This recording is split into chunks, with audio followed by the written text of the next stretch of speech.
My 28M girlfriend 27F chose her best friend over me while I was hospitalized. Still processing what happened. I am writing this from my hospital bed at 2 a.m. because I cannot sleep, and honestly, I need to get this off my chest before I lose my mind completely. So here is the deal. I have been working insane hours lately. Tech startup. You know how it is, barely sleeping, living off energy drinks and whatever takeout I could grab between meetings. Last Tuesday, I literally collapsed during a client presentation. Just went down like a sack of bricks in front of everyone. Paramedics came. Whole 9 yards. Turns out my body was basically running on fumes. Severe dehydration, exhaustion, blood pressure through the roof. Doctor said I was lucky it was not worse. My girlfriend Emily has been with me for 2 years. We live together, share everything, and I genuinely thought we were solid. When I got rushed to the ER, she was the first person I called. Well, after they stabilized me enough to use my phone, she freaked out. Said she would be right there. All that stuff you would expect from someone who supposedly loves you. But here's where it gets weird. She showed up for maybe an hour, held my hand while the doctor explained what was happening. Then her phone started buzzing nonstop. Chloe, her best friend since college, was apparently having some massive breakdown because her boyfriend did not text her back for 6 hours, and she thought he was cheating. Normal Tuesday drama for Chloe. Honestly, Emily kept apologizing and saying she would be right back, just needed to calm Chloe down. That was at 8 p.m. Tuesday. It is now Thursday morning, and she has been here for maybe 3 hours total since then. Every time I text asking where she is, I get some variation of Chloe really needs me right now. She is falling apart. I am sitting here with an IV in my arm, watching Netflix on my phone because the company I have been killing myself for could not even send flowers. And my girlfriend is at her best friend apartment because said best friend cannot handle her boyfriend being busy for one evening. The thing that is really messing with me is this is not new. I have just been too blind or too whipped to see it clearly. 3 months ago, Emily and I had planned this weekend getaway to celebrate our anniversary. I had booked this beautiful cabin in the mountains, made reservations at restaurants, even planned a hiking trail that would end at this scenic overlook, where I was thinking about proposing. 2 days before we are supposed to leave, Chloe breaks up with some guy she had been seeing for 3 weeks. Literally just 3 weeks. And Emily cancels our trip to have a girls' support weekend. When I said I was disappointed and pointed out that we had been planning this for months, Emily told me I was being selfish and that friends support each other through breakups. She said I could not possibly understand because I had never had a friendship like theirs. Or there was my birthday last year. We had dinner reservations at this place. I had been wanting to try forever. Took me 2 months to get a table. I was so excited to finally go there with Emily. We get dressed up. I am feeling great, thinking this is going to be a perfect evening. We are literally walking through the front door when Chloe calls crying about some work drama. Her boss was supposedly being mean to her or something equally trivial. Emily spent 45 minutes in the restaurant bathroom talking her through it while our food got cold and the servers kept giving us dirty looks. When she finally came back, she was annoyed that I seemed upset and said I was being immature about the whole thing. Then there was the time Emily and I were supposed to go to my company holiday party. It was important to me because I had just gotten promoted and wanted to introduce Emily to my colleagues as my girlfriend. The morning of the party, Chloe had a panic attack about some guy she had matched with on a dating app not responding fast enough. So Emily spent the entire day at her apartment providing emotional support. She showed up to the party 3 hours late. And when people asked where she had been, she just said she had had a family emergency. It stung that she would lie about it. But what hurt more was that apparently Chloe dating anxiety qualified as a family emergency while my career milestone was just another Tuesday. There are probably a dozen more examples that I could list if I really wanted to torture myself. Emily tells Chloe intimate details about our relationship that she has never even discussed with me first. I found out Emily was considering changing careers because Chloe mentioned it casually at a group dinner. Emily had never brought it up with me despite us supposedly being partners in life. Chloe knows about Emily family drama, her work frustrations, her health concerns, sometimes weeks before I do. They have these long, intensive phone calls every single day, sometimes lasting 2 or 3 hours. I will come home from work, exhausted, wanting to connect with my girlfriend, and she will be pacing around the apartment deep in conversation with Chloe about some microscopic detail of Chloe dating life. If we are watching a movie together and Chloe texts, Emily will immediately pause it to respond, even if we are at a crucial scene. But if I try to talk to her during one of their marathon phone sessions, I get the hand-wave dismissal, like I am an annoying child interrupting the adults. I have learned to just wait until they are done talking, which sometimes means waiting until midnight or later. The most telling example happened about 6 months ago. Emily and I were having a rare, intimate conversation about our future together, talking about maybe getting engaged, buying a house, starting a family. It was one of those deep, meaningful talks that couples are supposed to have. Right in the middle of Emily telling me she could see us growing old together, her phone buzzes with a text from Chloe saying she was spiraling about something. Without even finishing her sentence to me, Emily picks up the phone and starts texting back. The moment was completely ruined, and when I pointed out how hurtful that was, Emily said I was being melodramatic and that Chloe needed immediate support. I used to think it was sweet that she was such a loyal friend. I even respected it, But lying here for the past 2 days, I keep coming back to the same question. If I am not the priority when I am literally in the hospital, when exactly will I ever be? A couple of my buddies came by yesterday and could not believe Emily was not here. When I tried to explain, Jake, my roommate from college, just looked at me and said, "Dude, you are dating 2 people, and you are not even the main guy." That hit different than I expected. The worst part is I can feel myself making excuses for her even now. Chloe is going through a rough time. Emily is just a really good friend. She will be here when it matters. But apparently, this does not matter enough.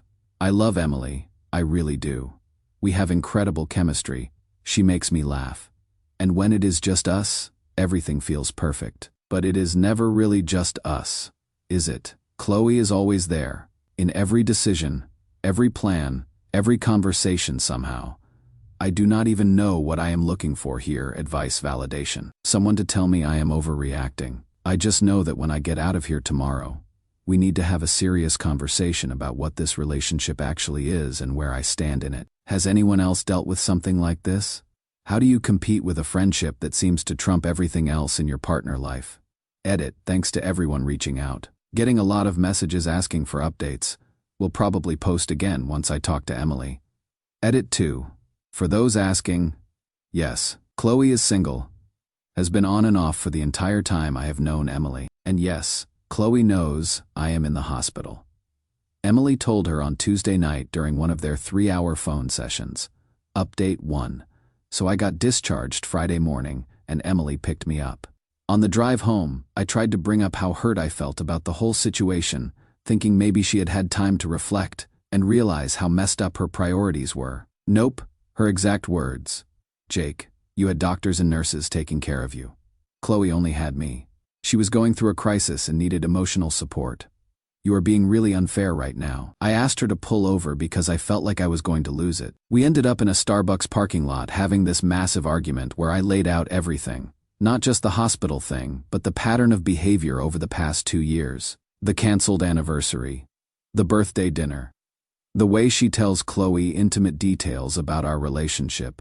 How she drops everything the second Chloe needs something. Emily's response was basically that I do not understand female friendships, and that I am being jealous and controlling. She said Chloe has been through a lot lately. Her dad got remarried. She hates her job. She cannot find a decent guy. And that as her best friend, Emily has an obligation to be there for her. I pointed out that I had been working myself into the ground and ended up in the hospital, which seemed like it might warrant some support from my girlfriend. Emily rolled her eyes and said, "You did that to yourself. Jake, no one forced you to work those hours, but Chloe cannot control what happens to her." That is when it really hit me. In Emily's mind, my problems are self-inflicted and therefore less deserving of her attention. But anything that happens to Chloe is a legitimate emergency that requires Emily immediate and total focus. The argument in the parking lot lasted 2 brutal hours. I tried to explain I wasn't asking Emily to abandon Chloe, just to consider that sometimes her boyfriend might come first. I told her I felt like I was constantly competing for her attention and losing. Emily accused me of jealousy and said any man should appreciate her loyalty to Chloe. What hurt most was her refusal to see my perspective. When I asked how she'd feel if I had a best friend I prioritized over her, she dismissed it, claiming men don't have friendships like women do. The conversation went in circles. Emily admitted she might have handled the hospital situation better but justified it with Chloe's struggles, lack of family support, few friends, and mental health issues. Then she said something that changed everything. Romantic relationships come and go, Jake, but friendships like ours are forever. Chloe was there before you, and she will be there after you. She said it staring me in the face while we argued about priorities. I asked her point blank, if you had to choose between Chloe and me, who would you choose? She could not answer. Just sat there staring at her hands for like 5 minutes before saying, why are you making me choose? That is not fair. But here is the thing, she was not making a choice because she had already made it. Every single time something came up, she chose Chloe. The hospital was just the most obvious example. We drove home in complete silence. Emily went straight to our bedroom and closed the door. I could hear her on the phone with Chloe for hours, probably telling her what a terrible, controlling boyfriend I am. That was Friday. It is now Wednesday, and things have been ice cold between us. We are barely speaking. She has been staying at Chloe most nights to give us space, which honestly just proves my point even more. My friends have all basically said the same thing, that I am in a 3-person relationship, and I am the third wheel. My buddy Mike said it best. Dude, you are not her boyfriend. You are just the guy she sleeps with when Chloe does not need anything. I never thought about it that way, but damn if it does not make sense. The crazy part is I still love her. When she is present, when it is genuinely just us, she is amazing. But those moments are becoming rarer and rarer.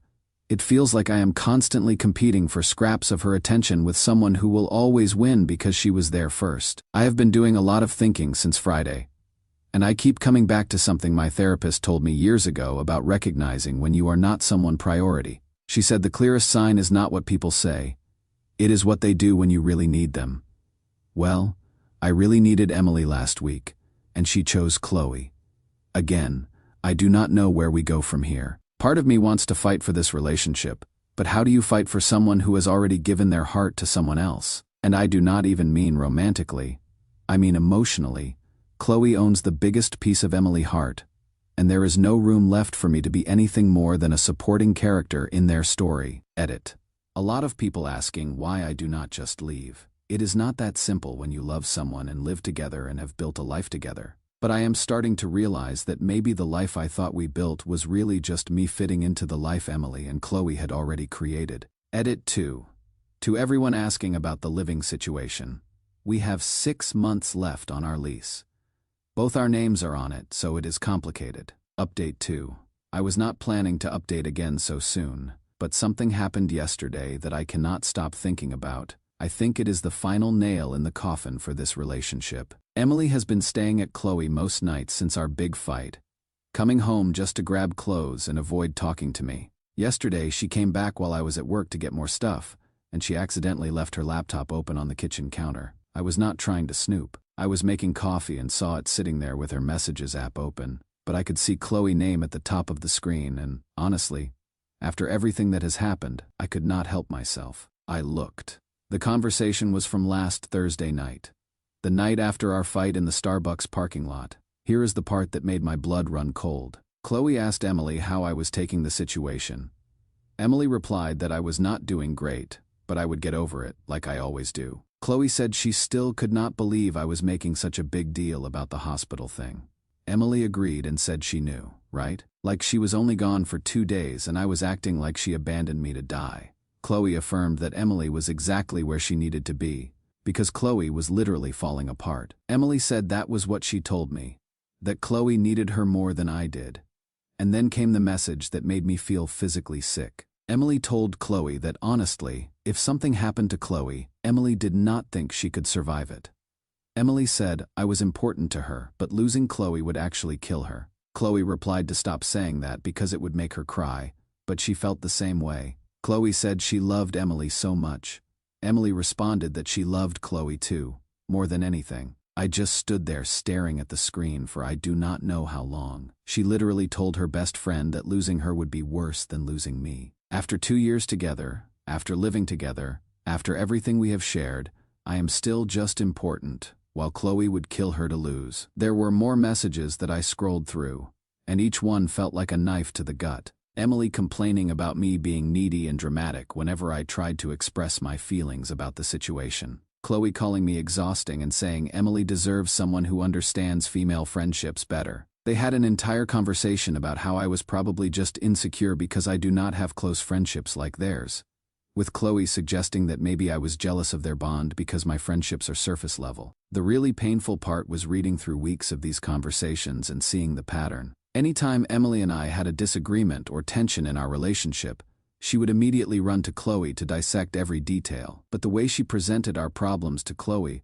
was so biased and one-sided that Chloe only ever heard about my supposed flaws and failings. There was one conversation where Emily told Chloe I was being controlling because I had asked her to put her phone away during dinner at a nice restaurant. Another where she complained I was being clingy because I had suggested we spend one weekend without making plans with other people. But the worst part was seeing how Emily talked about me versus how she talked to Chloe. With Chloe, every message was filled with heart emojis, and I love yous and affectionate pet names. She was warm, supportive, always available, always engaged. When she talked about me, it was clinical, detached. Like she was discussing a roommate she was mildly annoyed with rather than someone she had been in a relationship with for 2 years. With Chloe, she was emotionally present and invested. About me, she was dismissive and irritated. Like I was some ongoing problem she had to manage. Reading those messages was like seeing our entire relationship through a completely different lens. I realized that what I thought was a partnership between Emily and me was actually Emily treating me like a secondary character in the main story of her life with Chloe. When Emily came home that evening, I confronted her about the messages. She completely lost it, accused me of violating her privacy, said I was controlling and manipulative, threatened to call the police for going through her things. She never once addressed what the messages actually said. I told her I had seen enough to know where I really stand with her, and that maybe we should take a break to figure out what we both actually want. Emily's response was, "Fine, maybe that is for the best. I am tired of walking on eggshells around your insecurity anyway." She packed more stuff and left. That was yesterday. I have not heard from her since. I have been going over those messages in my head non-stop. Jake is important to me, but losing you would actually kill me. That is not how someone talks about their secondary priority. That is how someone talks about the love of their life. I think I have been fooling myself this whole time. Emily and Chloe have this intense, codependent relationship where they are each other's primary emotional support. And I was just, the guy who pays half the rent and provides sex, a placeholder until they figure out their real feelings. My buddy Dave came over today and found me just sitting on the couch staring at nothing. When I told him what I found, he said something that hit me hard. "Man, you have been the side piece in your own relationship this whole time. That is exactly what it feels like. Like I was auditioning for 2 years for a role that was never actually available." The thing that pisses me off most is that Emily could have just been honest with me. If Chloe is the most important person in her life, if their friendship comes before everything else, she should have told me that up front so I could decide if I wanted to sign up for that. Instead, I have spent 2 years trying to build something real with someone who was never really available to begin with. I love Emily. I probably always will, but I cannot compete with a connection like that. And I am tired of trying. I deserve to be someone's first choice, not their convenient backup plan. I think when she comes back, we need to have the breakup conversation. As much as it is going to destroy me, I cannot keep living like this. Edit. To everyone asking, no, I do not think they are in love romantically. I think it is more complicated than that. It is like they are emotionally married to each other and Emily tried to have a boyfriend on the side. But she could never fully commit to me because Chloe already owns that part of her. Final update. Emily came back 3 days ago to get the rest of her stuff and officially end things. I was expecting a big dramatic conversation, but it was surprisingly calm. She basically just confirmed what I already knew, that she could not give me what I needed in a relationship, and that she was not willing to change the dynamic with Chloe. She said, and I quote, "I have been best friends with Chloe for 8 years. That relationship has been consistent and supportive through everything. Romantic relationships are different. They are more fragile. I need to protect what is stable in my life." I told her I understood, that I did not want her to choose between us anymore, and that maybe we just were not compatible. She seemed relieved that I was not going to fight it. We divided up our stuff without much drama. She is moving in with Chloe temporarily while she looks for her own place. I am keeping the apartment since I can afford it on my own, and honestly, I need the space to figure out who I am when I am not constantly competing for attention. Here is the weird part. I thought I would be devastated, but mostly I just feel relieved. Like I can finally stop pretending that crumbs of someone's attention are enough for me. I spent 2 years adapting myself to fit around Emily's priorities, and I did not even realize how exhausting that was until it stopped. The real kicker came 2 days after Emily moved out. My friend Sam texted me saying he had seen Emily and Chloe at a coffee shop near his work, and Emily looked completely miserable. He said she was sitting there looking like someone had died while Chloe was on her phone, barely paying attention to her. When Sam asked me about it later, he told me the whole scene looked backwards from what he had expected. Like Emily was the one desperately trying to get Chloe attention for once. Turns out Chloe has been dating some new guy pretty seriously for the past month, and suddenly she does not have unlimited time for her codependent bestie anymore. According to Sam, who knows Chloe through work connections, this new boyfriend is a pretty confident, no-nonsense type who has made it very clear from the beginning that he expects to be Chloe's priority. He is not putting up with the emergency phone calls and crisis management that Emily is used to providing. Apparently, he told Chloe straight up that he was not interested in dating someone who treated their best friend like a boyfriend, and that if she wanted a serious relationship with him, she needed to establish some boundaries. And here is the kicker. Chloe is actually respecting those boundaries because she is really into this guy. All those years of Emily dropping everything to rush to Chloe's side whenever she had the slightest problem. And now Chloe is perfectly capable of managing her own emotions when there is something she actually wants more than Emily's constant attention. So now Emily is experiencing exactly what I lived through for 2 years, being the backup plan to someone else's relationship. She is learning what it feels like to have plans canceled last minute, to have phone calls cut short, to come second to someone else's romantic relationship. The irony would be funny if it was not so incredibly sad. I am not going to lie and say, I do not feel some satisfaction about it. Emily chose Chloe over me repeatedly, assuming Chloe would always choose her back. But Chloe was just using Emily as an emotional crutch until she found something better. The same way Emily was using me as a placeholder while she maintained her real primary relationship. But mostly, I just feel sorry for Emily. She threw away a good relationship because she could not see that her friendship with Chloe was already unhealthy and unsustainable. Now she has lost both of us. I have not reached out to her, and I do not plan to. I learned a lot about myself through this whole mess, mainly that I have terrible boundaries and I will tolerate way more disrespect than I should when I love someone. I spent 2 years making excuses for behavior that I never should have accepted in the first place. I am working on all of this with my therapist now. We talk a lot about why I was willing to accept being someone's second choice for so long, and what that says about my own self-worth. It is uncomfortable work, but necessary. I realize now that I was so afraid of losing Emily that I was willing to lose myself instead, shrinking down to fit whatever space was left over after she gave the best parts of herself to Chloe. I am doing okay, better than okay. Actually, for the first time in 2 years, I feel like I can make plans without wondering if they will get canceled for someone else's emergency. I can watch a movie without being interrupted. I can have a conversation without competing with someone phone buzzing every 5 minutes. It is quiet here, but it is a good quiet. A peaceful quiet where I am enough all by myself.